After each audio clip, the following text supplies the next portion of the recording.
Pagka yung unit nyo, kunyari, yan. Tapos, pinutok nyo. Putok. Pag putok, bumubuka to. Nag-open na ganyan. Okay? So, ang gagawin nyo lang yan. So, yan, naka-open na. Cap. And then, may makikita kayo. Kita ba? Yan. Yun, yung may pag-screwan doon. Okay?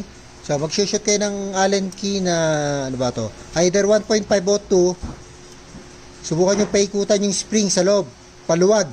Paluwag ha, hindi paikpit. So, counterclockwise. So, ang mangyayari dyan, kasi dalawang spring yan na nasa loob. So, yung maliit, yung nangyayari dyan, yung spring na maliit, pumasok na sa loob. So, parang naging ganyan na. So, nagiging mahina yung spring, kaya bumubuka. So, iatras mo to, itong spring na isa. So, hahaba yung spring, titigas, hindi na siya bubuka.